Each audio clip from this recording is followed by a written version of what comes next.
ओम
शांति। मुरली चल रही थी, VCD नंबर 2409, अव्यक्तवाणी 31/12/2017 और मुरली तारीख है 7 जनवरी 2018।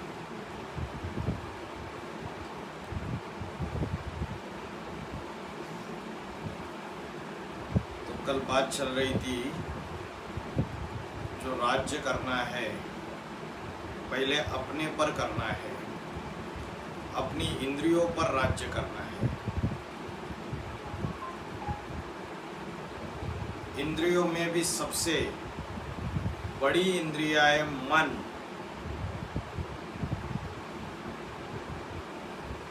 तो मन रूपी जो घोड़ा है उसको कंट्रोल करना है।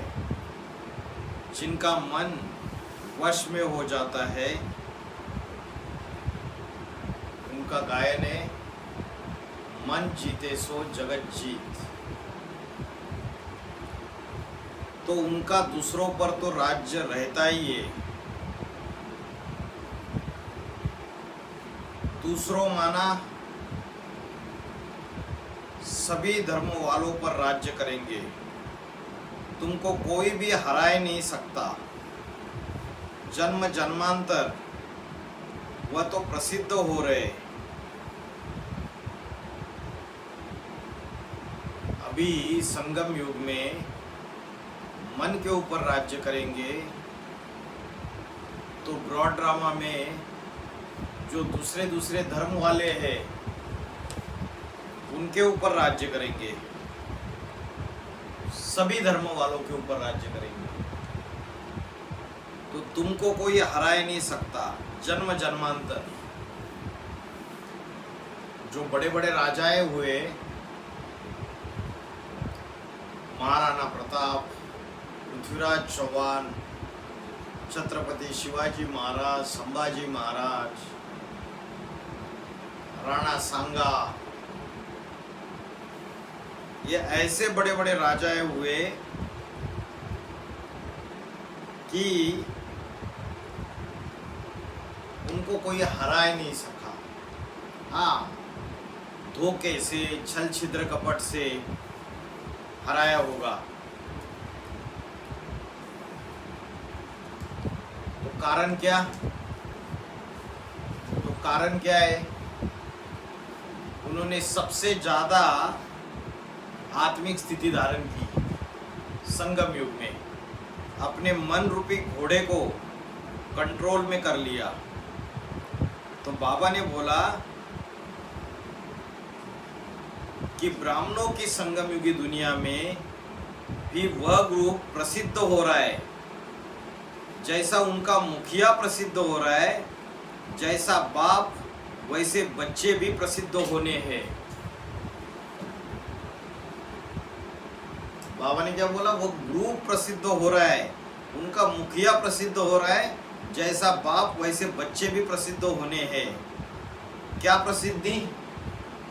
नारायण के लिए जो गायन है पौराणिक कथाओं में, उनकी कभी हार नहीं हुई। जो डायरेक्ट नर से नारायण उसी जन्म में बनता है। किसी भी युद्ध में जीत ही जीत होती है। वह है ही विजय विहार में विजय प्राप्त करने वाला। ब्राह्मणों की दुनिया में जो विजय विहार दिल्ली में, तो बाबा ने बोला वो जो नारायण है उसकी कभी हार नहीं होती है। और जो नारायण के जो सहयोगी सूर्यवंशी बच्चे हैं उनकी भी कभी हार नहीं होती है। जैसे बिहारियों के लिए बोला, क्या बोला? जो बिहारी है वो सदा बहार मौसम लाने वाले हैं। ऐसे ही सूर्यवंशी प्रसिद्ध हो रहे हैं, क्योंकि आपका जो सुदर्शन चक्र है ना, आत्मा के 84 जन्मों का दर्शन चक्र है ना, वो बहुत बड़ा है।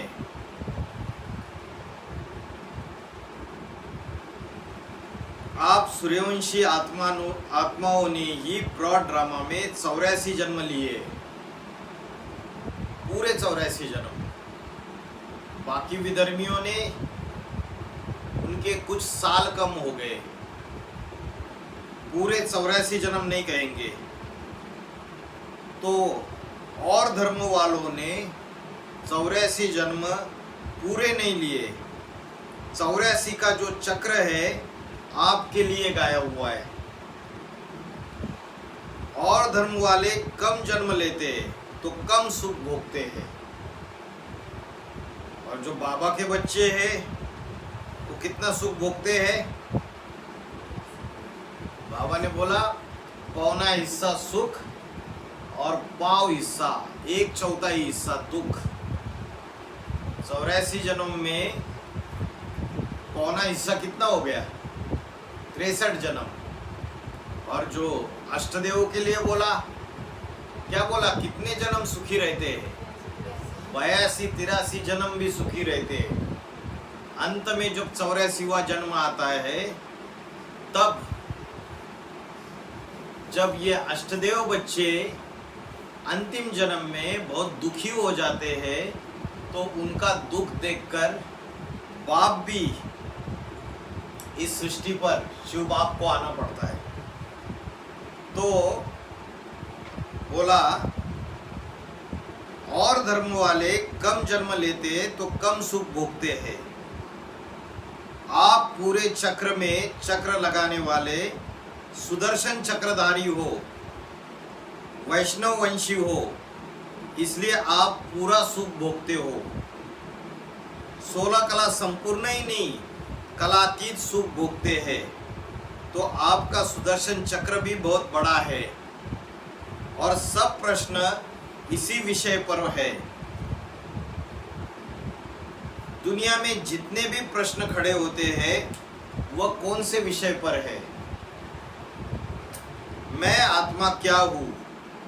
मैं आत्मा सृष्टि रूपी रंगमंच पर कितने जन्म लेने वाला हूँ? किस धर्म विशेष में पाठ बजाने वाला हूँ? कहीं किसी धर्मों में कन्वर्ट होने वाला भारतीय तो नहीं हूँ, क्योंकि भारतवासियों ने सुनी सुनाई बातों पर दूसरे धर्मों में कन्वर्ट होकर के दुर्गति पाई है। तो बाबा ने बोला कि हर एक आत्मा को ये रियलाइज होना चाहिए मैं किस धर्म में विशेष पाठ बजाने वाला हूँ। तो अभी रियलाइजेशन का पीरियड चल रहा है 2018 से 28। 2018 में 8 को रियलाइज हो गया मैं आत्मा कौन से नंबर का मन का हूँ माला में,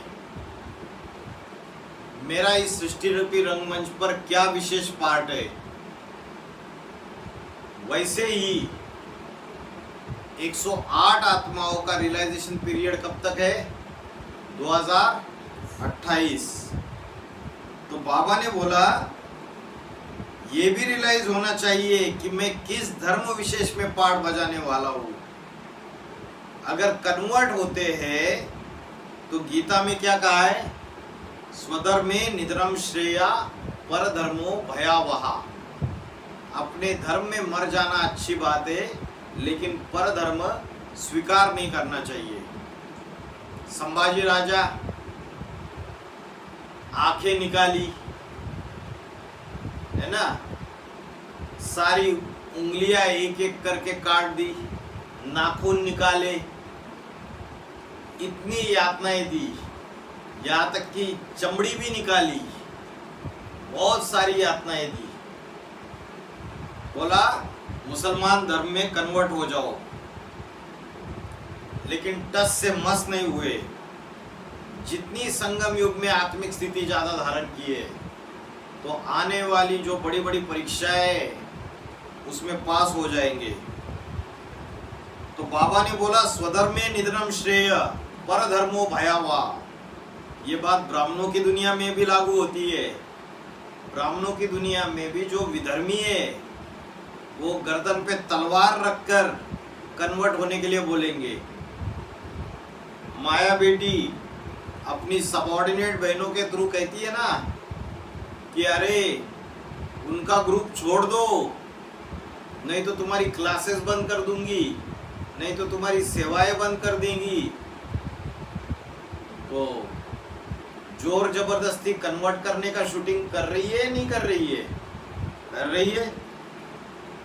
जो आत्मा का धर्म है तो आत्मा के बारे में सिवाय परमपिता परमात्मा के कोई भी बता नहीं सकता। मनुष्य तो बता ही नहीं सकते और मनुष्य को भगवान नहीं कहा जाता। मनुष्य उसे कहा जाता है जो मन का प्रयोग करता है। मन्नात मनुष्य कहा जाता है जो मन को कंट्रोल कर ले, अपनी ज्योतिबिंदी आत्मा में स्थिर कर ले मन को। मैं ज्योतिबिंदु आत्मा और मेरा बाप ज्योतिबिंदु आत्मा,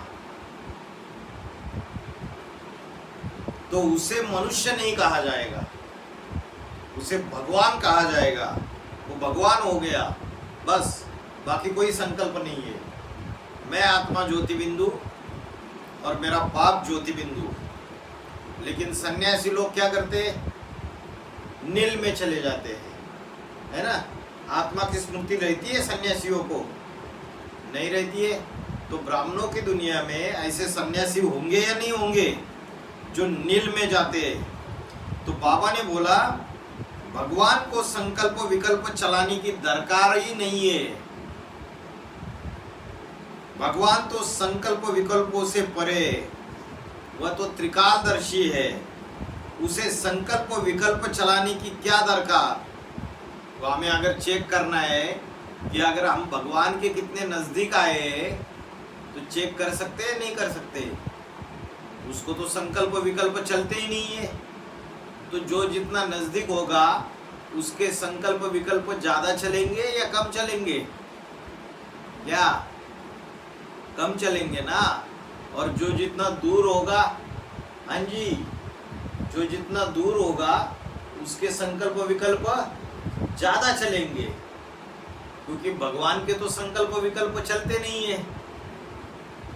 तो बोला संकल्प विकल्प तो वह चलाते जो अपनी आत्मा के पूरे 84 के चक्र को नहीं जानते। तो देखो ये सुदर्शन चक्र का जो विषय है, इसी पर सारे प्रश्न खड़े हो जाते हैं। दूसरी कोई योजना सामने है क्या तुम्हारे? जैसे अभी संगम युग का राज्य है, वैसे इससे भी मजबूत राज्य आपका आ रहा है। अभी तो हिलते डुलते रहते हो। अभी क्या हो रहा है? हिल डुल रहे, अंगद मिसल अचल अडोल नहीं है। जैसे कोई पर्वत होता है, पहाड़, वो अचल अडोल होता है। बड़ा तूफान आ गया तो हिलता डुलता है क्या? नहीं। तो बच्चे जो है उनको पहाड़ जैसा मजबूत बनना है, चाहे कैसी भी परिस्थितियां आए, चाहे कैसी भी समस्याएं आए पुरुषार्थी जीवन में, तो भी हिलना डुलना नहीं है। अभी जो आने वाला सूर्यवंशियों का राज्य है उसमें स्थिर हो जाओगे नंबरवार। पहले 8 स्थिर होते हैं 2018 में, पहले अष्टदेव स्थिर होते हैं, और उनके भी पहले 1976 में लक्ष्मी नारायण स्थिर होते हैं। तो बाबा ने बोला कि सबसे मजबूत राजधानी जो है वो बनने वाली है, और सूर्यवंशियों का राज्य है उसमें सारे नंबरवार स्थिर हो जाओगे। 108 को 2028 तक स्थिर होना है। और बाबा ने बोला 108 के लिए जो कुर्सी की दौड़ है वो 2028 तक है। तो बाबा ने बोला हर एक उस भविष्य को देख खुश हो रहे और आगे की प्रेरणा ले रहे। किसको देख, किससे प्रेरणा ले रहे?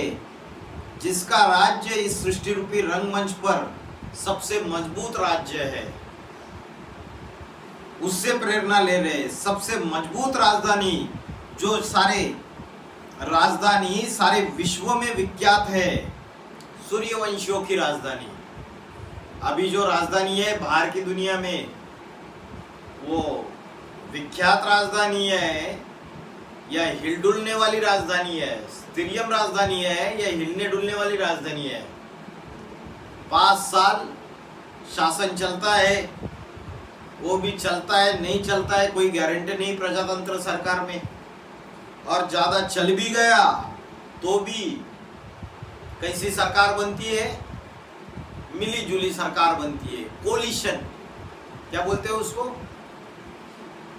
Collision, alliance.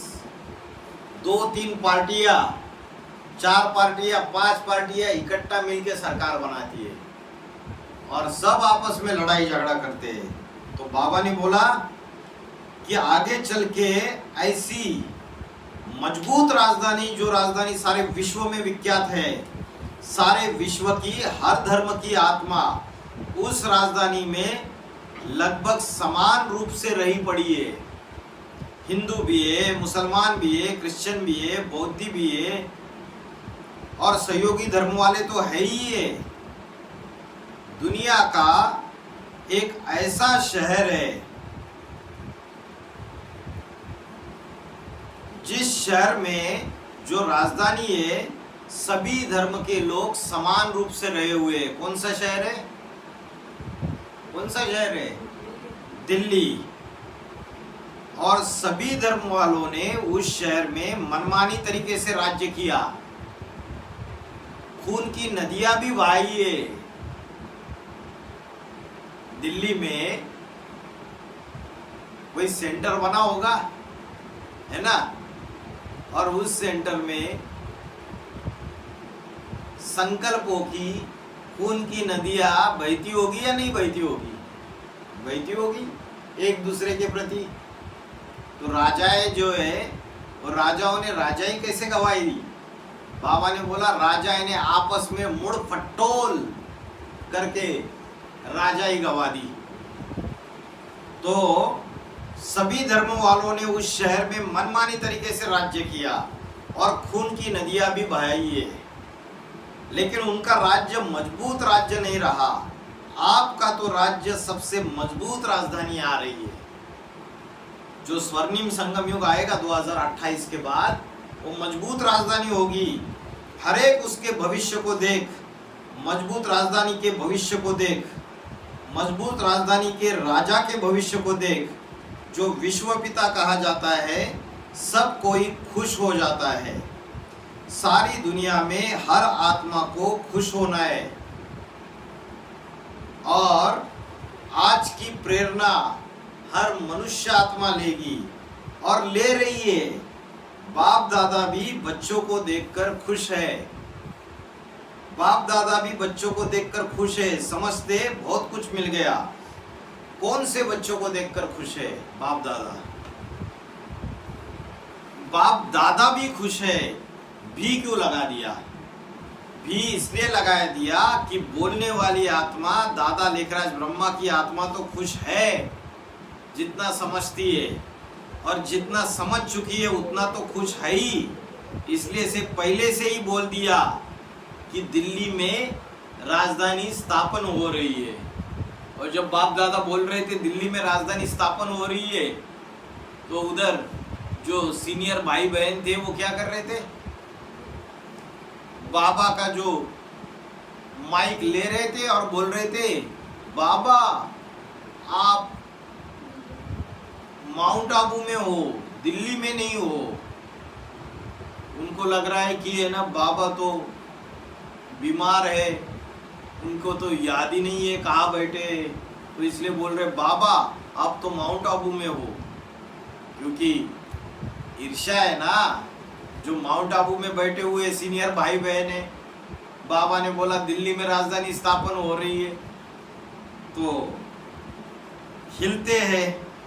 तो बोला सिर्फ वो ब्रह्मा की आत्मा खुश नहीं हो रही है, वो जितना समझती है उतना खुश हो रही है।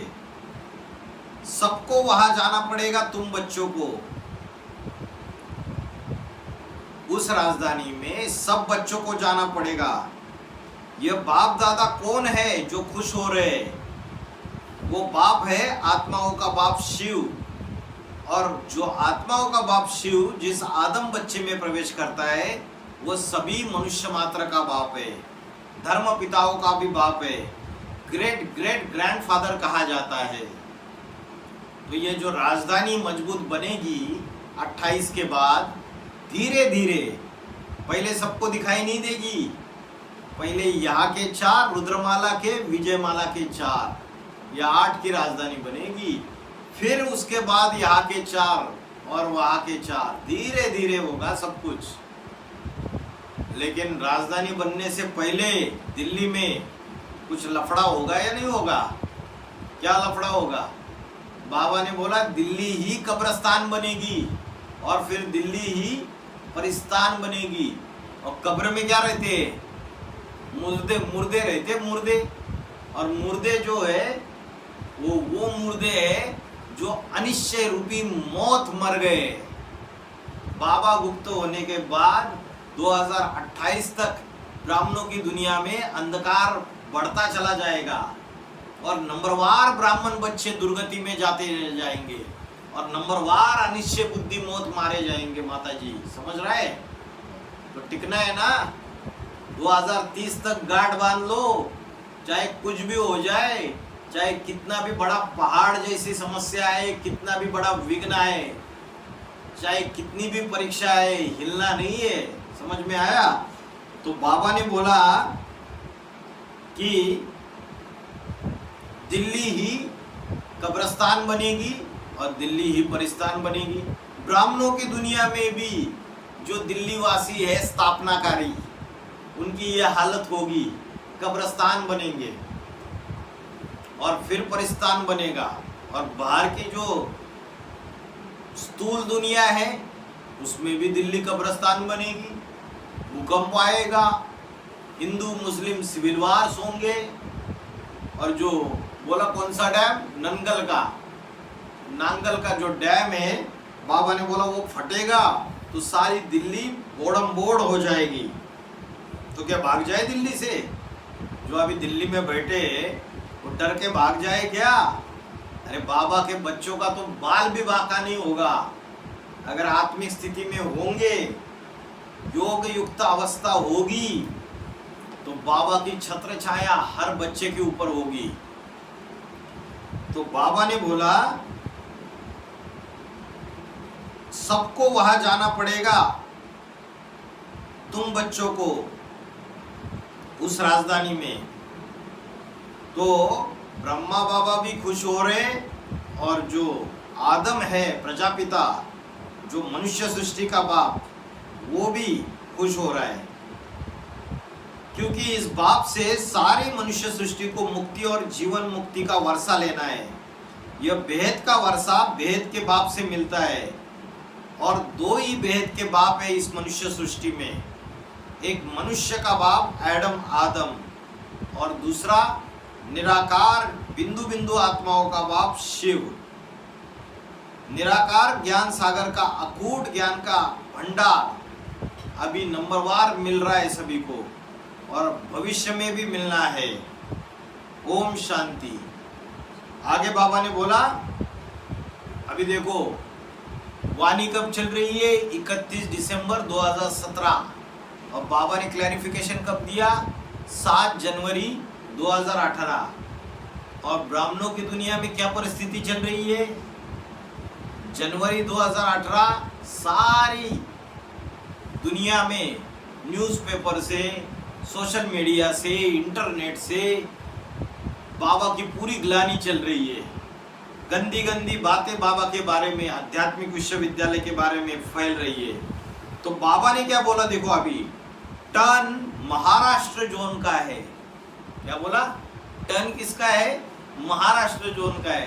खासकर 2018 में क्या कहा, खास सूर्यवंशी ब्राह्मणों की दुनिया में 2 जोन खास है, एक है स्थापनाकारी, दिल्ली है स्थापनाकारी और मुंबई जो महाराष्ट्र की राजधानी है वो है विनाशकारी। तो टर्न किसका बोल दिया, महाराष्ट्र जोन का टर्न बोल दिया। अभी किसका टर्न है सेवा का, इस वर्ष में खास किनको सेवा करनी है, विनाशकारी ग्रुप के लिए बताया। महाराष्ट्र जोन जो है, जो महान राष्ट्र कहा जाता है, उसका टर्न है। तो कौन है महाराष्ट्र जिसका टर्न है 2017-18 में पूरे साल भर सारे ब्राह्मणों की दुनिया में, सारे यज्ञ में एक ही डिपार्टमेंट है जिसका काम दिन रात चलता रहा। वो डिपार्टमेंट कौन सा डिपार्टमेंट है, कोर्ट डिपार्टमेंट। और कोर्ट डिपार्टमेंट का जो मुखिया है वो कौन है, 5वें नंबर का पूर्वज। तो 5वें नंबर का पूर्वज कौन से जोन से, अंतिम जन्म में जन्म लिया रहेगा, कहां से, महाराष्ट्र से है। और बाबा ने बोला 2018 में महाराष्ट्र जोन जो है उसको विशेष सेवा का टर्न है उसका, बाकी दूसरों का टर्न नहीं है। बाकी तो आराम करो, योग भट्टियों में बैठ जाओ 24 घंटा। सारे सेंटर्स को योग भट्टी में बिठा दिया। तो बोला महाराष्ट्र जोन का। और विनाशकारी क्यों बोला, क्योंकि बाबा ने बोला क्रिश्चियंस का एवर लास्टिंग काम क्या है, विनाश। और उसका बीज कौन है, मूल बीज नष्टदेव में 12वां मन का कौन है, अशोक पाहुजा, जो नष्टदेव में 12वां मन का है। अरे वो जो नष्टदेव में 12वां मन का है, जिसको आपने बोला अशोक पाहुजा, वो तो एडवांस पार्टी के शुरुआत में जो एक्टिविटी हो गई उसके आधार से बात है। लेकिन क्या वो आगे चल के रिप्लेस हो सकते हैं क्या नष्टदेव, हो सकते, हो सकते। बाबा ने बोला कि आगे चल के ये नष्टदेव के पाठधारी भी रिप्लेस हो सकते हैं, सकते हैं, ऐसा बोला। तो जब बाबा के ऊपर झूठे केसेस डाले तो विनाश का काम हुआ या नहीं हुआ। फिर जो 12वें नंबर का मन का, जिसने विनाश के कार्य का मास्टरमाइंड था, तो सारे विनाश को बचाने के लिए उसका भी कोई कंट्रोलर बाप ब्राह्मणों की दुनिया में होना चाहिए या नहीं होना चाहिए। कौन है उसका कंट्रोलर बाप, 5वें नंबर का पूर्वज जो प्रजापिता है नंबर 1, वो तो गुप्त हो गया। तो सेवा का टर्न किसको सौंप दिया, प्रजापिता ने बोला महाराष्ट्र जोन जो है महान राष्ट्र कहा जाता है। एक तरफ बोल रहे विनाशकारी, दूसरी तरफ क्या बोल रहे कि महान राष्ट्र कहा जाता है। अरे ये तो दो अलग अलग बातें हो गई। कोई चैतन्य में महान, कोई चैतन्य में महान राष्ट्र होगा। राष्ट्र माना कोई राष्ट्र पुरुष है और महान मतलब महान है कोई। जैसे भारत भी चैतन्य में है वैसे महाराष्ट्र भी चैतन्य में है। और महान कब बनता है?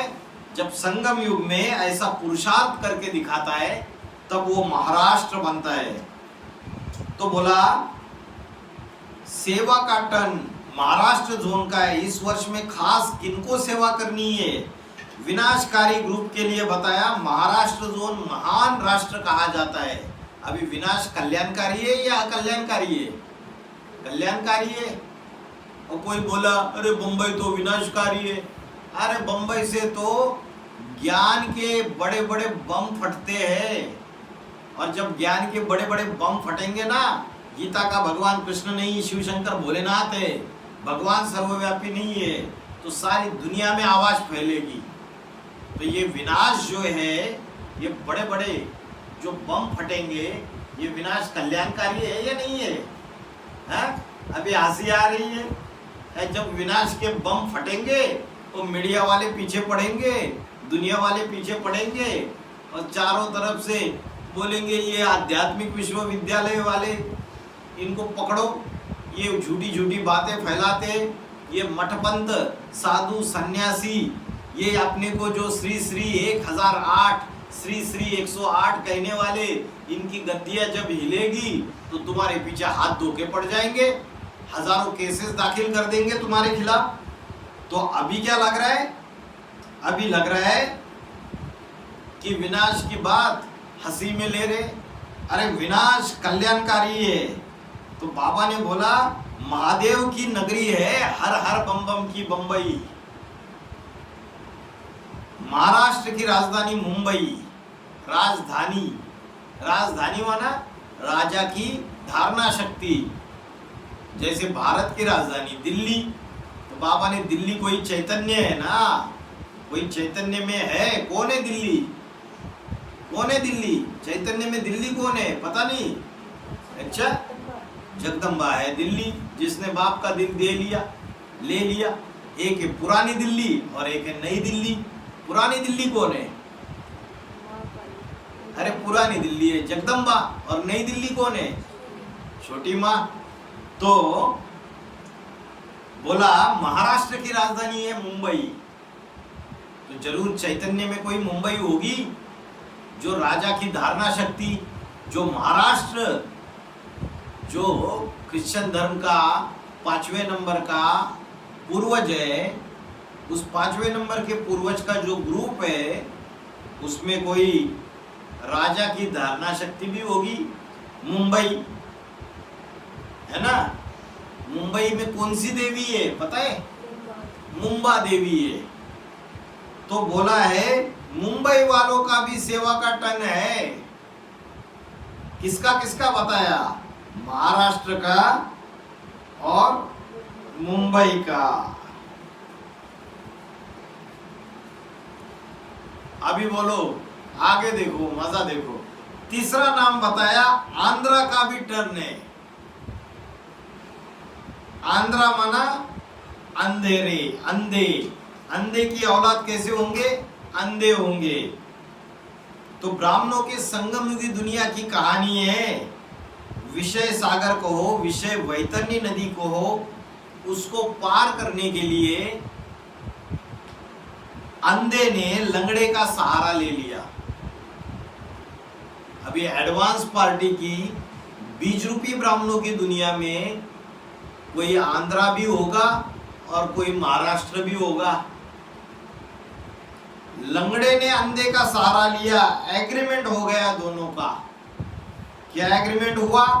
अंधे ने कहा मैं तुमको सहयोग दूंगा और लंगड़े ने कहा मैं तुमको सहयोग दूंगा। कैसा सहयोग दूंगा? लंगड़े ने कहा मुझे अपने ऊपर सवार कर लो। क्या कर लो? सवार कर लो, क्योंकि मैं तो लंगड़ा हूं, मैं तो चल नहीं सकता। एक देवी दिखाई जाती है भारतीय परंपरा में, सिंह वाहिनी। सिंह वाहिनी देवी जो लॉयन होता है, शेर होता है, उसके ऊपर सवारी करती है। जो शंकर पाठधारी है, विनाशकारी पाठ है, लेकिन साथ साथ स्थापना भी तो होती है, तो दोनों साथ साथ होते हैं। तो आंध्रा कौन है? इधर तो महाराष्ट्र ग्रुप को तो काम दे दिया विनाशकारी, तो कोई आंध्रा भी होगा, विनाश होगा तो स्थापना भी होगी। कौन है आंध्रा? है? अरे विजयमाला में तो लक्ष्मी तो है ही, लेकिन एडवांस पार्टी के अंदर जो रुद्रमाला है उसमें भी अगर महाराष्ट्र है तो आंध्रा भी कोई होना चाहिए। उस चंद्रवंशियों का भी कोई पूर्वज है या नहीं है? कौन है पूर्वज? योगिनी माँ। तो बोला दोनों का एग्रीमेंट है, मतलब एग्रीमेंट है मतलब दोनों का उद्देश्य, दोनों का बुद्धि रूपी जो संकल्प है एक दूसरे से जुड़ा हुआ है। 5वें नंबर के पूर्वज ने कभी कोई ग्लानि की रहेगी बड़े रूप में उस योगिनी माँ की? किसी भी वार्तालाप में, कोई डिस्कशन में, कोई प्रश्न उत्तर के क्लास में, हाँ माया बेटी के बारे में जरूर बोला होगा। उसने जो जो गलत काम किए उसकी पोल पट्टी जरूर खोली रहेगी। तो दोनों साथ साथ है। कौन दोनों साथ साथ है? महाराष्ट्र और आंध्रा। तो विनाशकारी के साथ कौन होना चाहिए? स्थापनाकारी भी चाहिए। वो स्थापना में मददगार बनने वाली शिव की शक्तियां चंद्रवंश में पैदा होती है। देखा किसमें पैदा होती है? चंद्रवंश में। बड़ी से बड़ी शक्ति जिसको चंद्रवंशी राधा कहा जाता है, और राधा का भी कोई पूर्वज है चंद्रवंश में। राधा का अर्थ है राम को धारण करने वाली जीवन में, जिसने राम को धारण कर लिया। एक जन्म के जीवन में नहीं, जन्म जन्मांतर के जीवन में धारण किया। बुद्धि से भी धारण कर लिया। जन्म जन्म लगी लगन तुम्हारी, वरन शंभू न तो रहु कुंवारी। अंतिम जन्म में अगर नहीं मिला तो कुंवारी रह जाती है, कन्या कुंवारी का गायन है।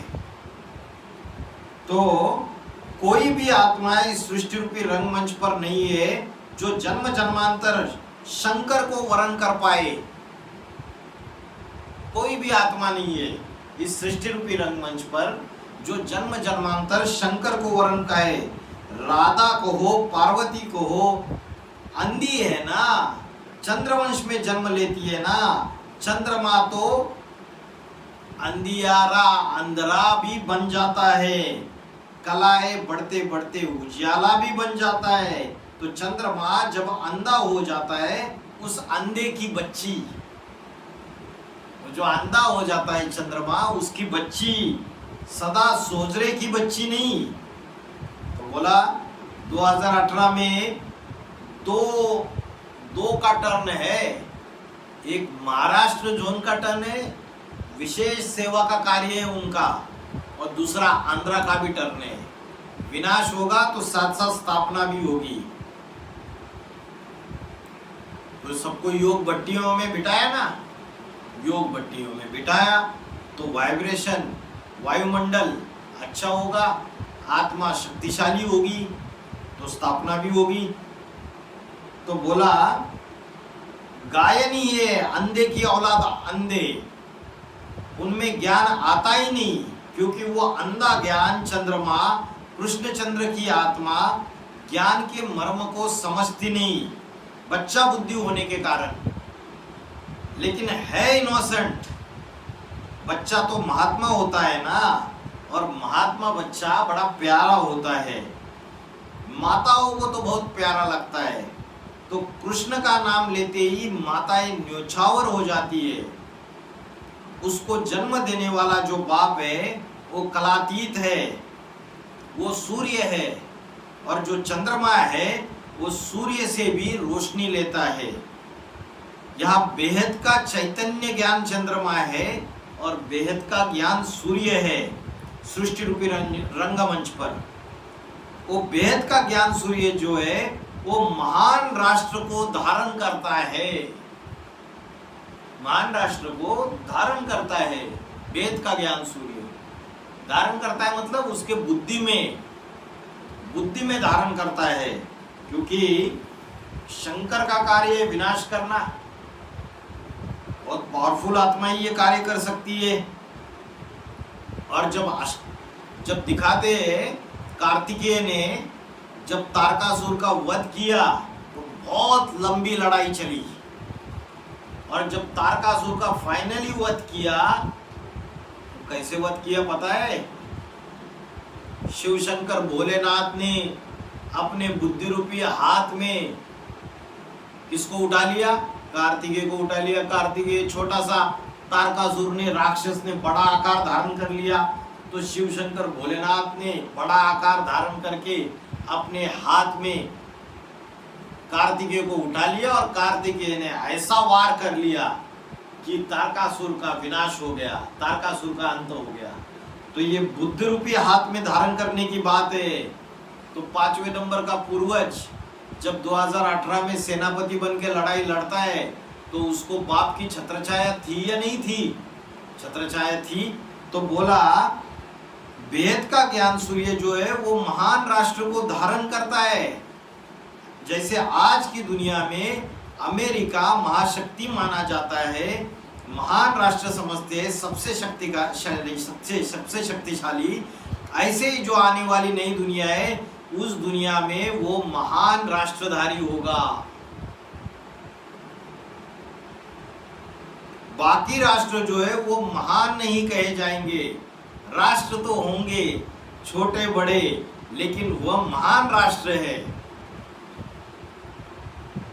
क्योंकि विश्व की बादशाही जो है वो कौन ले लेते हैं? क्रिश्चियंस ले लेते हैं। क्रिश्चियंस का भी जो मुखिया है 5वें नंबर का पूर्वज, सारी विश्व की बादशाही उसके पास आती है, और वही विश्व की बादशाही फिर 2028 में भारत को, बाप को सौंप देता है। तो बोला बाकी राष्ट्र जो है वो महान नहीं कहे जाएंगे। कितने राष्ट्र है दुनिया में? 195 से ज्यादा कंट्रीज है। कोई मलेशिया है, कोई थाईलैंड है, कोई अफ्रीका में भी ढेर सारी कंट्रीज है, केनिया है, अलग अलग देश फैले हुए हैं। बल्गेरिया है यूरोप में, फ्रांस है, जर्मनी है, इटली है, ढेर सारे देश है, ब्राजील है साउथ अमेरिका में। तो बाबा ने बोला इतने सारे राष्ट्र है, छोटे बड़े होंगे लेकिन वह महान राष्ट्र है। उसकी जोन में पलने वाले महाराष्ट्रियन, उसकी राजधानी क्या बताया? उसकी राजधानी का नाम बताया बम्बई। हर बम्बई की राजधानी है। पुरानी दुनिया का विनाश पहले होगा कि पहले नई दुनिया प्रत्यक्ष होगी? ऐसे तो होता ही है। पहले क्या होता है? पुराने मकान का विनाश, गिराना जरूर है, पुरानी परंपराओं का विनाश, पुराने संबंधों का विनाश, पुराने जितने भी संबंध है वो देहाभिमान के जो संबंध है उन सब का विनाश। तो अभी जो 108 की माला में आने का जो निश्चय कर चुके हैं, जिन्होंने लक्ष्य रखा है, क्या उन्होंने अपने जो पुराने जितने भी संबंध है उनका विनाश कर दिए? कोई मम्मी, कोई पापा और कोई घर वाले, कोई ऑफिस वाले, कोई स्कूल वाले याद तो नहीं आते बार बार है? तो बाबा ने बोला पुराने जितने भी संबंध है वो सब देहाभिमान के ऊपर आधारित रहते हैं। देह के संबंध, देह को प्रेफरेंस देने वाले। जो नई दुनिया उसमें होगी उसमें आत्मिक स्थिति वाले होंगे। तो जब तक ये अटैचमेंट, ये इमोशनल बॉन्ड जो है इसको खत्म नहीं करेंगे, कहीं ना कहीं सूक्ष्म में किसी न किसी से इमोशनल बॉन्ड लगा पड़ा हुआ है, कहीं ना कहीं वो स्मृति के धागे बैठे हुए हैं। जब तक इसको खत्म नहीं करेंगे तब तक कर्मातीत अवस्था हो नहीं सकती। समझ में आ रहा है? तब तक अपने पार्ट का रियलाइजेशन भी नहीं कर सकते। तो बोला जो नई दुनिया होगी उसमें देवता है आत्मिक स्थिति वाले होंगे, ज्योति बिंदु आत्मा की स्मृति में रहेंगे, देह की स्मृति में नहीं रहेंगे, इसलिए उनका सुखी जीवन होता था। स्वचिंतन करने वाले, स्वचिंतन ही उन्नति की सीढ़ी है, बाकी पर है ये शरीर, पृथ्वी, जल, वायु, अग्नि, आकाश, ये पांच तत्व जो जड़ है और जड़त्वमय होने के कारण प्रकृति के रूप है। तो दो चीज मुख्य है, एक है आत्मा और दूसरा है प्रकृति। प्रकृति जड़त्वमयी बुद्धि वाली, जो जगदम्बा है वो जड़ बुद्धि है या चैतन्य बुद्धि है? जड़ बुद्धि है। तो उसकी जड़ बुद्धि में ज्ञान की गहराई बैठती है? नहीं बैठ पाती है। तो बाबा ने बोला प्रकृति है जड़त्वमय बुद्धि वाली और आत्मा है चैतन्य। अभी अपनी प्रकृति के ऊपर आ जाओ। ये जो देह है, 5 ज्ञानेंद्रिया, 5 कर्मेंद्रिया और 11वां इंद्रिय मन, ये सारा जड़त्वमयी है या चैतन्य है? जड़त्वमयी है। और इस 5 ज्ञानेंद्रिया, 5 कर्मेंद्रिया और मन इसके अधीन होंगे तो बुद्धि हमारी जड़त्वमयी होगी। जितना हम आत्मा के स्मृति में रहेंगे तो बुद्धि क्या होगी? चैतन्य होगी। जब आत्मा चैतन्य सात्विक बनती है, स्वचिंतन में स्थिर रहने वाली, आत्मिक स्थिति में स्थिर रहने वाली होती है, जो गीता में कहा स्वधर्मे निधनम श्रेय पर धर्मो भयावह, स्वधर्म बहुत श्रेष्ठ है। जब सात्विक होगी तो स्व का धर्म है, और जब तामसी होगी तो पर का धर्म है। तो हम चारों अवस्थाओं से शूटिंग पीरियड में गुजरते हैं। सतो प्रधान, सतो सामान्य, आगे रजो और तमो, ये 4 अवस्थाओं से गुजरते हैं। जब तमो प्रधान अवस्था है तो विधर्मी का शूटिंग है। स्वधर्मे निधनम श्रेय पर धर्म भयावह। और जब स्वधर्म माना आत्मा का धर्म है, सतो प्रधान अवस्था है, तो स्वधर्म की शूटिंग है। पर धर्म अर्थात प्रकृति का धर्म। प्रकृति की धारणा बहुत भय पैदा करने वाली है। आज दुनिया में, सारी दुनिया में मनुष्य भौतिकवादी बन चुके हैं।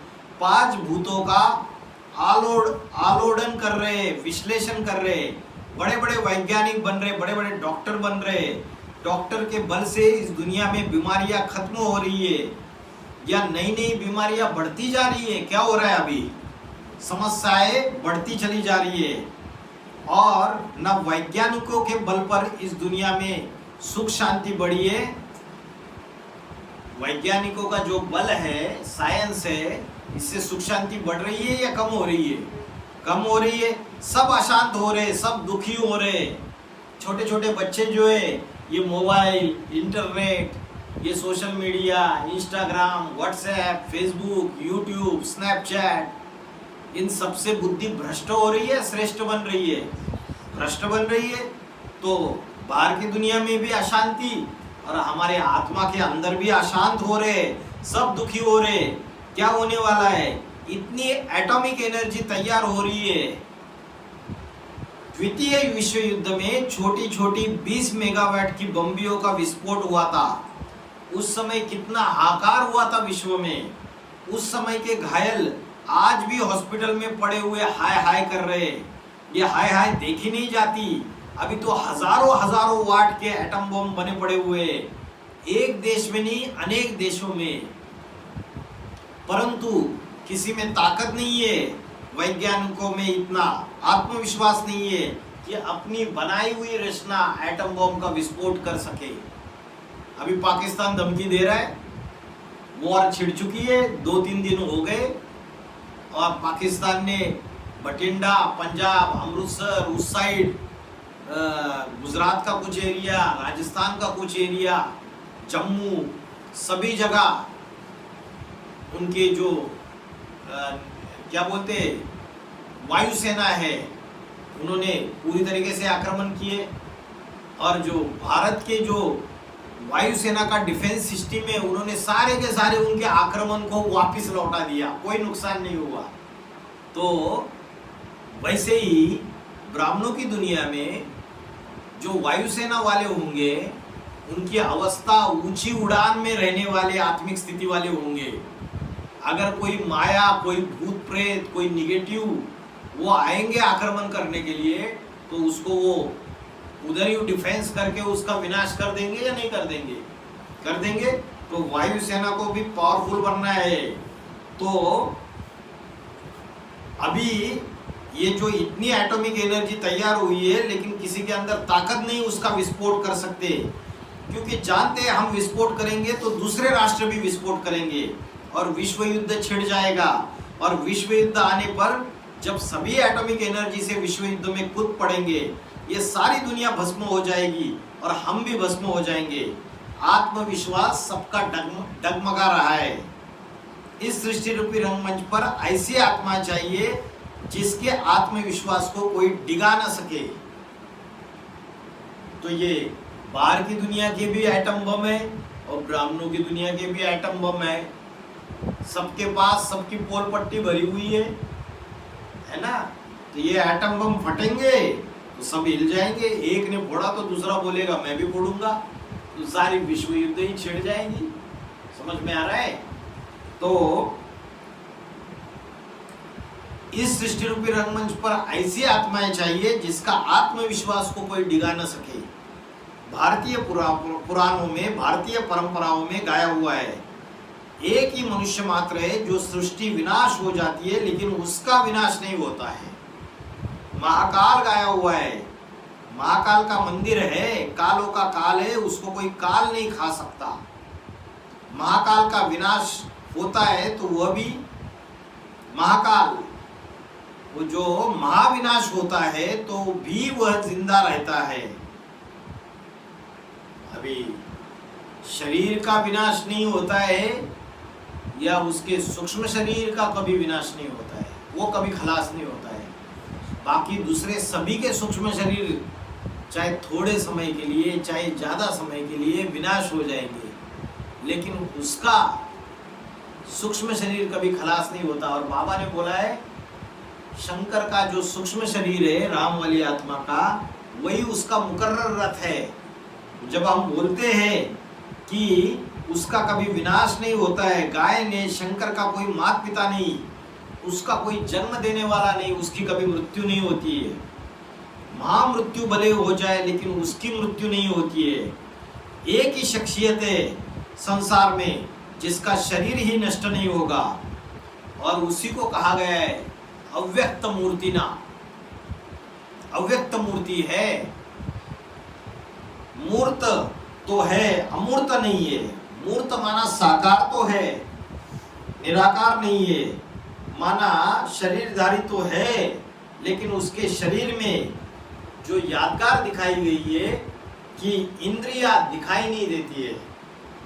अव्यक्त मूर्ति ना, मूर्त माना जो आंखों से दिखता है, साकार। तो मूर्ति भी है, और व्यक्त माना जो आंखों से दिखता है, और अव्यक्त माना जो आंखों से नहीं दिखता है। तो मूर्तिमान भी है, और मूर्तिमान माना कोई चैतन्य रूप है, कोई पर्सनैलिटी है, उसके बावजूद उसको अपने इंद्रियों की स्मृति नहीं है। तो इंद्रिया दिखाई नहीं जाती है। जो यादगार दिखाया है शिवलिंग का, शिवलिंग में इंद्रिया नहीं दिखाई गई। शिवलिंग बड़ा रूप है शरीर। सोमनाथ मंदिर में भी शिवलिंग था आदिकाल में, भक्ति मार्ग का आदिकाल था ना, उसमें यादगार थी, साकार लिंग भी था, साकार शरीर की यादगार, और उसमें रहने वाली निराकार आत्मा भी थी जो हीरो पाठधारी है, जो पत्थर बुद्धि भी बनती है, पत्थर बुद्धि से पारस बुद्धि भी बनती है। उस हीरे की यादगार आज भी विदेश में रखी हुई है। कौन सा हीरा है? कोहिनूर हीरा। बताओ कौन है वो नूर संसार का? ऐसे तो निराकार भगवान की दो आंखें हैं, दो ही बच्चे इस संसार में, निराकार भगवान की आंखें हैं। उन आंखों के द्वारा इस संसार को देखता है। राम और कृष्ण, तो आंखों में क्या होती है? रोशनी होती है। और रोशनी माना क्या? नूर। रोशनी का अर्थ क्या है? नूर, उर्दू वर्ड है। तो बोला एक राइटियस है, एक लेफ्टिस्ट भी है। एक सिर्फ राइटियस देखती है, लेफ्टिस्ट देखती ही नहीं है। उसका महाभारत में यादगार है, अपने परिवार में अपने बच्चों को राइटियस ही समझता था। कौन राइटियस समझता था? अपने बच्चों को, भले वो गलत थे। धृतराष्ट्र सारे राष्ट्र को धर के बैठ गया। जो पांडु राजा था उसकी संपत्ति को भी धर के रह गया। पांडु राजा के बच्चों को जो मिलना चाहिए कोई हेकड़ी करके वो भी धारण करके बैठ गया। पांडवों को कितने गांव चाहिए थे? सिर्फ 5 गांव चाहिए थे। एडवांस पार्टी के अंदर भी बाबा गुप्त होने के बाद जो सूर्यवंशी बच्चे हैं 5वें नंबर के ग्रुप वाले, उन्होंने तो ईश्वरीय सेवा ज्ञान का धंधा, बाप की दुकान संभालना चालू कर दिया। तो वो तो क्या मधुबनों में भी सेवा कर रहे थे, बाहर भी घूम के सेवा कर रहे थे, तो उनको कोई ज़्यादा रिक्वायरमेंट थी। लेकिन जो धृतराष्ट्र है ब्राह्मणों की दुनिया में, धृतराष्ट्र को, गांधारी को एक ही व्यक्तित्व है। तो जो धृतराष्ट्र है जिसने सारे यज्ञ की धन संपत्ति को अपने अंदर कंट्रोल करके रखा है, माया बेटी ने, जो इस्लाम धर्म का पूर्वज है, 3रे नंबर का अष्टदेव। तो बाबा ने बोला कि हेकड़ी करके धारण करके बैठ गया। बोला अष्टदेव तो बाप समान आत्मा है सारे के सारे। अब बाबा ने किसी वाणियों में बोला अष्टदेव तो सारे इक्वल है, कोई भेदभाव नहीं है उनमें। लेकिन माया बेटी को क्या चाहिए? माया बेटी को चाहिए कि बाप के बाद मैं सर्वशक्तिमान हूँ, तो मेरे हाथ में ही सारी यज्ञ की सत्ता होनी चाहिए। तो हेकड़ी करके धारण करके बैठ गया। तो वह लेफ्टिस्ट और राइटिस्ट वो है जो राइटियस पार्ट बजाता है। उसका नाम महाभारत में पड़ता है युधिष्ठिर। विश्व युद्ध ही क्यों न हो जाए, तृतीय चतुर्थ विश्व युद्ध, तृतीय विश्व युद्ध महाभारी महाभारत विनाश, और चतुर्थ विश्व युद्ध है एटॉमिक एनर्जी का विनाश। लेकिन वो स्थिर रहता है। वो क्यों हुआ, कैसा हुआ, क्या होगा, इस चक्र में नहीं आता है, क्योंकि वो अकूट ज्ञान का भंडार, शिव का बड़ा बच्चा है। हिस्ट्री में बड़े बच्चे को ही राजाई मिलती है। वो बच्चा भविष्य को देख के जितना खुश रहता है उतना 500-700 करोड़ मनुष्य आत्माओं में से कोई बच्चा खुश महाविनाश काल में नहीं रह सकता। तो कृष्ण और क्राइस्ट की राशि मिलाई। पहला जो नंबर 1 अष्टदेव है, आदम है, वो खुश रहता है। तो जो 5वें नंबर का पूर्वज है वो भी खुश रहता है महाविनाश के काल में, वो भी बड़ा बच्चा है। उस बच्चों से सारी मनुष्य सृष्टि का बाप है वो आदम जो है, आत्माओं का बाप नहीं है, तो सारी मनुष्य सृष्टि का बाप है। उससे बच्चों को प्रेरणा लेनी है। अनाउंसमेंट वाली बहन ने कहा, फिर से बाबा आए, क्या कहा अनाउंसमेंट वाली बहन ने कि सेवा का टर्न किसका है? महाराष्ट्र जोन का है। 15,000 महाराष्ट्र वाले आए। कितने आए? 15,000 महाराष्ट्र वाले आए। स्थापनाकारी दिल्ली, नॉर्थ इंडिया और साउथ इंडिया का जो भी शहर है उसकी मुख्य राजधानी माया की नगरी कही जाती है बंबई। बंबई को विनाशकारी बताया। तो महाराष्ट्र जोन के विनाशकारी जोन के 15,000 आए, है ना। तो महाराष्ट्र में अभी कोई बड़ा सेंटर बन गया, नहीं बन गया? कौन सा सेंटर बन गया? निलंगा, है ना। तो हैदराबाद से नजदीक है, 4-5 घंटे की दूरी पे महाराष्ट्र में है, सेंट्रल पॉइंट पे। इधर कर्नाटक की बॉर्डर है, इधर आंध्रा की बॉर्डर है। तो बाबा ने बोला महाराष्ट्र जोन के विनाशकारी जोन के 15,000 आए। तो ये जो ग्रुप रहेगा, ये ग्रुप अभी जो सेवाएं बढ़ा रहा है, ज्ञान के बड़े बड़े बम फोड़ने के निमित्त बनेगा। उनके अंदर ये पाठ भरा हुआ है, ये उमंग उत्साह भरा हुआ है, जोश भरा हुआ है। बाप दादा उनको देख रहे हैं सामने, उनमें विनाशकारी कितने और स्थापनाकारी कितने हैं। सूर्यवंशियों में है कि दूसरे वंशियों में, ब्राह्मणों की दुनिया में सूर्यवंशी है। पहले भी घोषणा की थी, आज से 40 वर्ष पहले बेसिक ब्राह्मणों की दुनिया में घोषणा की कि पुरानी भ्रष्टाचारी दुनिया का विनाश और नई श्रेष्ठाचारी दुनिया का आरंभ होने वाला है। वो मानसिक बात थी, संकल्पों की बात थी, अभी प्रैक्टिकल में होना है। बाबा ने बोला पुरानी भ्रष्टाचारी दुनिया का विनाश, तो ब्राह्मणों के अंदर की भ्रष्टाचारी दुनिया है, उसका विनाश होना है नहीं होना है? होना है। प्रैक्टिकल में ऐसे विनाशकारियों के संगठन की बात की। विनाश की सेवा करने वाले बच्चे 15,000, स्थापनाकारी भी तो इतने ही होंगे। स्थापना के साथ साथ विनाश भी तो होता है ना। तो 15,000 स्थापनाकारी और 15,000 विनाशकारी, टोटल 25-30,000 हुए स्थापनाकारी और विनाशकारी। वह सूर्यवंशी बच्चे आए हुए हैं, दोनों को सूर्यवंशी बोल दिया। अच्छा है, उठ के खड़े नहीं होना है, सबको केवल हाथ हिलाए। महाराष्ट्र वाले हाथ हिलाओ। जो महाराष्ट्र वाले हैं, जो इस ग्रुप में है, जो 5वें नंबर के पूर्वज का ग्रुप है, उनको बोला तैयार हो, बड़े बड़े एटम बम फोड़ने हैं तुमको। गीता का भगवान कृष्ण ने, शिव शंकर भोलेनाथ है, भगवान सर्वव्यापी नहीं है। तो महाराष्ट्र वाले और बाप की प्रत्यक्षता करनी है। बोला इंफॉर्मेशन टेक्नोलॉजी के आधार पर तुम बच्चों ने सारी दुनिया में बाप का नाम बाला कर दिया।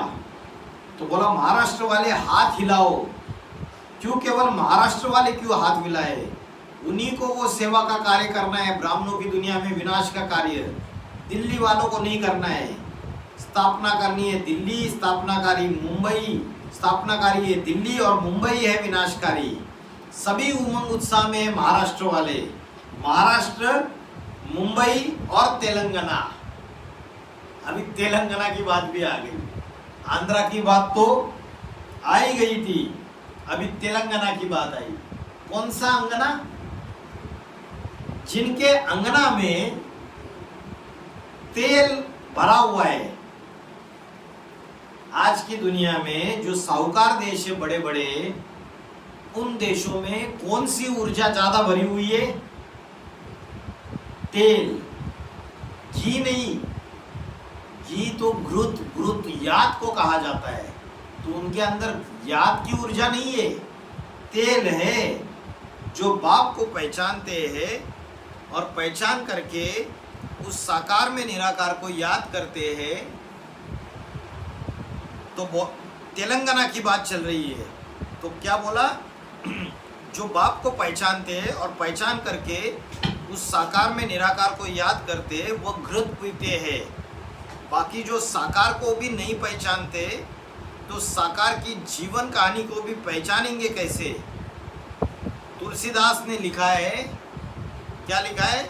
सगुन ही अगुन ही नहीं कुछ भेदा, उभय हरण भव संभव खेदा। जो तेलंगाना वाले, उन्होंने अपना देश अलग कर लिया। जो भारतवासी है वो सगुण, साकार और निर्गुण निराकार, इसमें कोई भेद नहीं करते हैं, उसको एक जैसा मानते हैं। लेकिन कोई ऐसे विधर्मी है, वो साकार में और निराकार में भेद कर देते हैं। जो तेलंगाना वाले हैं ना, उन्होंने अपने देश को अलग कर दिया। पहले सब आंध्र वाले थे, सारे ही अंधे थे। अभी उन्हें समझा हम ज़्यादा बुद्धिवादी है, ज़्यादा पैसे वाले, ज़्यादा ज्ञानधन वाले, तो उन्होंने अपना देश तेलंगाना अलग कर दिया। कौन है तेलंगाना वाले? इस्लामी। तो बाप गुप्त होने के बाद बाबा ने क्या बोला कि जो इस्लाम धर्म का पूर्वज है, वो सारा फाइनेंस का कंट्रोल अपने अंडर ले लेता है। और बाबा ने योगिनी को बोला कि फाइनेंस का कोई एक सर्वे सर्वा नहीं होना चाहिए। बाबा ने बोला कि तुमको भी ध्यान देना है उसमें, लेकिन योगिनी बच्चा बुद्धि, चंद्रवंशी, शीतल पाटदारी, उसको तो बात पल्ले पड़ी ही नहीं। तो तेलंगाना वाले जो है ना, उनको तेल बड़ा ज़्यादा है उनके अंगों में। और तेल जो है वो देहाभिमान का सूचक है। मिट्टी का तेल होता है ना, जैसे देहाभिमान की मिट्टी है। तो बोला कि हमारे पास तो ज़्यादा पैसे हैं, हम ज़्यादा ज्ञानधन वाले, तो उन्होंने क्या कर दिया, अपना देश तेलंगाना अलग कर दिया पूरा का पूरा। ब्राह्मणों की दुनिया में दो छाड़े कर दिए। और द्वापर युग जब आता है तो पहले पहले दो प्रोविंस करने वाला कौन है, जो दो छाड़े कर देता है, इब्राहिम। और इब्राहिम का भी कोई बापों का बाप पूर्वज, वो एडवांस पार्टी की जो बीज रूपी दुनिया है इसमें इसका शूटिंग करता है। तो बोला कि तेलंगाना अलग कर दिया। जो समझते हैं बुद्धिमानों की बुद्धि, तो वही आत्माओं का बाप निराकार बाप है, जो जन्म मरण के चक्र में नहीं आता है, इसलिए त्रिकालदर्शी होकर रहता है। अखूट ज्ञान का भंडार है, उसको याद करने वाले, पहचान करके साकार सृष्टि में किसी शख्सियत में याद करने वाले, वो आंध्र प्रदेश वाले हैं। आंध्र प्रदेश वाले उस साकार में निराकार को याद करने वाले, जो ज्ञान सागर के सबसे नजदीक किनारे पर रहने वाले, पास पास पास। पहले पास कौन सा, पहले नंबर का पास कौन, जो ज्ञान सागर के सबसे नजदीक रहे पड़े। भारत में कौन सा स्टेट है जो ज्ञान सागर के ही नजदीक पड़ा है, कौन सा है, आंध्र प्रदेश। तेलंगाना भी बहुत दूर हो गया, माना जो मुस्लिम राष्ट्र है और जो अमेरिका है उसमें तेल निकल पड़ा है ढेर सारा। आपा धापी में उन्होंने तेल वालों देशों के ऊपर अपना राज्य जमाया था। यह देश है जिनमें तेल भरा पड़ा है, मिट्टी का तेल कहो, देहाभिमान की मिट्टी का तेल। तो विनाश किसका होना है और विनाश कौन करेंगे? महाराष्ट्र वाले जिनकी राजधानी हर हर बम बम की नगरी बंबई है, वो विनाश करेंगे। और तेलंगाना वालों का अब विनाश होगा। क्या बोला? विनाश करने वाले महाराष्ट्र वाले, और विनाश किनका होगा? तेलंगाना वालों का। इसलिए बाबा ने मुरली में क्या बोला? कुमार का पीछे रह जाती है और उसकी सत्ता रमेश के हाथ में आ जाती है। तो विनाश माना यहाँ मान मर्तबे का विनाश। जो मान मर्तबा ब्राह्मणों की दुनिया में मिला हुआ है उसका विनाश होगा। जिनको बड़ा अहंकार है कि हमारे पास जितनी धन संपत्ति है उतनी धन संपत्ति दुनिया में किसी के पास नहीं हो सकती, हमारे पास इतना ऐश्वर्य है, हमारी इतनी प्लाटून सेना है, अहंकार है ना। वो माया बेटी को इस्लाम धर्म की पूर्वज, क्या नाम है उसका, कोई नाम है या नहीं है? विद्या लक्ष्मी बहन। तो बोलती है मेरी इतनी बड़ी सेना है, ये जो सेंटर फैले हुए हैं ना ढेर सारे, उनके जो इंचार्जेस है ना उनको अंडर द कंट्रोल करके रखा हुआ है उसने। चाहे कोई भी हो, फिर वो साक्षी भी हो, उसको भी अंडर द कंट्रोल करके रखा हुआ है। और ऊपर से विष पिलाया जाता है ये कन्याओं के बुद्धि में। और विष जो डाला जाता है, जो ट्रेनिंग दी जाती है, वो किसके अगेंस्ट ट्रेनिंग दी जाती है? उसी महाराष्ट्र के अगेंस्ट। क्योंकि पता है कि महाराष्ट्र तो पावरफुल है, महान आत्माओं का राष्ट्र है, कहीं तेलंगाना के हाथ से सारी की सारी सत्ता ना चली जाए। इसलिए बोला कि अरे माया की नगरी, उससे जास्ती तो कोई विजय नहीं हो सकता। माया का राज्य इस सृष्टि रूपी रंगमंच पर आधा समय चलता है और ईश्वर का राज्य भी आधा समय चलता है। तो बाबा ने बोला देहधारी मनुष्य गुरु, चाहे वो इस्लामी हो, मुसलमान हो, क्रिश्चियन हो, रशियन हो, नास्तिक, वो सब देहाभिमानी सांडे हैं, उनका विनाश होना है। और स्थापना किसकी होनी है? स्थापनाकारियों की स्थापना होनी है। विनाश करना भी त्रिमूर्ति शिव का काम है, शिव का ही काम है ना, तीन देवताओं के द्वारा कार्य करता है ना। तो विनाश का कार्य नहीं होगा, पुराना मकान नहीं गिरेगा तो नया मकान भी बन के तैयार नहीं होगा, बन ही नहीं सकता। तो बताया इन महाराष्ट्र वालों को, मुंबई वालों को, आंध्रा वालों को, जो आंध्रे हैं उनको कहा जाता है महाराष्ट्र वाले, मुंबई वाले, आंध्रा वाले। और जिनका विनाश करेंगे वो है तेलंगाना वाले। बाप दादा भी बच्चों को देख करके खुश हो रहे। किसको देख के खुश हो रहे? बच्चों को देख के खुश हो रहे। सूर्यवंशी बच्चों को देख के खुश हो रहे, क्योंकि जो सूर्यवंशी बच्चे हैं उनमें आधे हैं विनाशकारी, जो ब्राह्मणों की संगमयुगी दुनिया में सन 76 के बाद से लेकर अब तक आ रहे, और उनमें स्थापनाकारी भी है। आधे स्थापनाकारी और आधे विनाशकारी। उन बच्चों को देखकर खुश है।